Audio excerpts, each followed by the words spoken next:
নমস্কার বন্ধুরা, আজ আমি কাঁঠালের দানা দিয়ে দারুণ স্বাদের একটা রেসিপি বানিয়ে দেখাবো।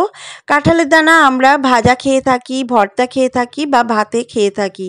কাঁঠালের দানা দিয়ে এই রেসিপিটা একবার খেয়ে দেখুন, আশা করছি আপনাদের ভালো লাগবে। আর আপনাদের কাছে অনুরোধ রইল আমার পুরো ভিডিওটি দেখার জন্য। যদি ভিডিওটি ভালো লাগে তো অবশ্যই একটি লাইক করবেন আর প্রচুর পরিমাণে শেয়ার করবেন বন্ধুবান্ধবদের সঙ্গে। তাহলে চলুন শুরু করি আমার আজকের কাঁঠালের দানা রেসিপি। কাঁঠালের দানা রেসিপি বানাবার জন্য আমি এখানে কাঁঠালের দানাগুলোকে দুভাগ করে এইভাবে কেটে নিয়েছি।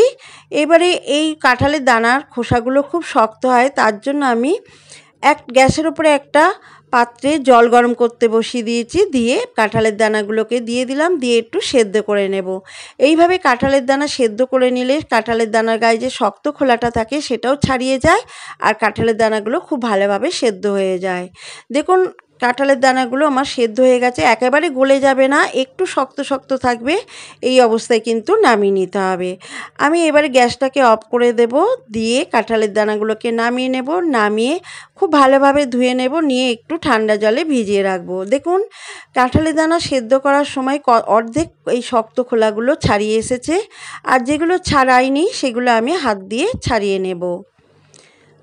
কাঁঠালের দানার খোলাগুলো সম্পূর্ণ আমি ছাড়িয়ে নিয়েছি। দেখুন ঠিক এইভাবে ছাড়িয়ে নিতে হবে, আর পুরোপুরি একেবারে এমনভাবে সেদ্ধ করতে হবে যে গলে যায় না, একটু শক্ত শক্ত থাকবে, সেই অবস্থাতেই নামিয়ে নিতে হবে।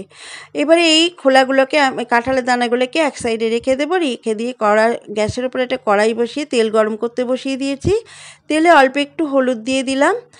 হলুদটা দেওয়ার পর ডুমো করে কেটে রাখা একটা আলু, আমি বড় সাইজের একটা আলু ডুমো করে কেটে রেখেছিলাম, সেই আলুটা দিয়ে দিলাম। আলুটা দিয়ে খুব ভালোভাবে একটু ভেজে নেব। আলু ভাজার সময় একটু তেলে হলুদ দিয়ে ভাজলে আলু ভাজার কালারটা খুব ভালো আসে। এবারে যে কাঁঠালের দানাগুলো আমি খুব সেদ্ধ করে রেখেছিলাম সেই কাঁঠালের দানাগুলো ওই তেলেই একটু ভেজে নেব। খুব বেশি ভাজবো না, হালকা একটু ভাজা ভাজা করে নেব। এতে কাঁঠালের দানার টেস্টগুলো কিন্তু খুব ভালো আসবে। কাঁঠালের দানার টেস্ট অনেক বেড়ে যাবে একটু ভেজে নিলে।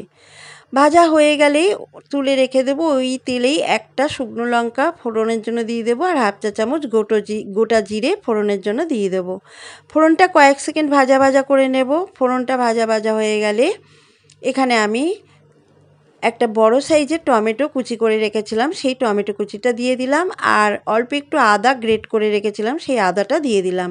টমেটো আর আদাটা তেলের সঙ্গে খুব ভালোভাবে একটু ভাজা ভাজা করে নেব। এবারে গ্যাসটাকে একদম কম করে দিয়ে স্বাদ মতো এখানে নুন দিয়ে দিলাম, অল্প একটু হলুদ গুঁড়ো দিয়ে দিলাম, হাফ চামচের একটু কম কাশ্মীরি লাল লঙ্কার গুঁড়ো দিয়ে দিলাম, আর এমনি লঙ্কার গুঁড়ো দিলাম অল্প একটু, আর জিরে গুঁড়ো দিয়ে দিলাম হাফ চা চামচ। সমস্ত মশলাগুলো দিয়ে আঁচটাকে লো করে দিয়ে মশলাগুলোকে একটু ভেজে নেব। মশলাগুলো যাতে পুড়ে না যায় তার জন্য অল্প একটু ভাজার সময় মশলাগুলো কষানোর সময় একটু জল দিয়ে নেব।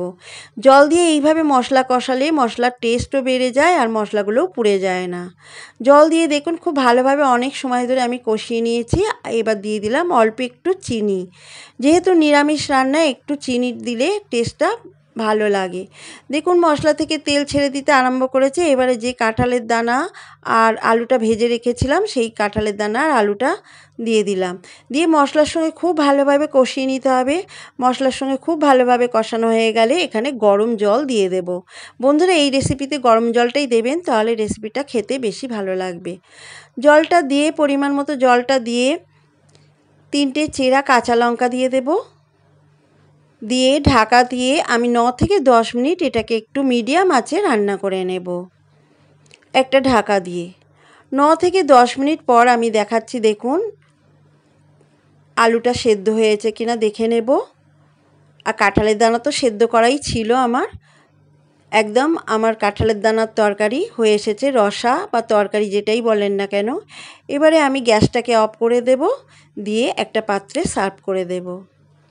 দেখুন কত সুন্দর কালারটা এসেছে, আর খেতেও কিন্তু দুর্দান্ত লাগে বন্ধুরা। একবার এইভাবে কাঁঠালের দানা এইভাবে রান্না করে খেয়ে দেখুন। এবারে এই কাঁঠালের দানার রসাটা আমি একটা পাত্রে সার্ভ করে দেব। দেখুন আমি একটা পাত্রে ঢেলে নিয়েছি এটাকে।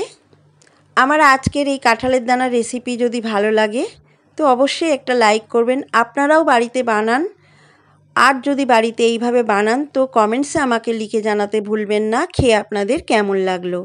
আপনারা কে কে কাঁঠালের দানা এইভাবে বানিয়ে খেয়েছেন আমাকে কিন্তু কমেন্টসে জানাবেন।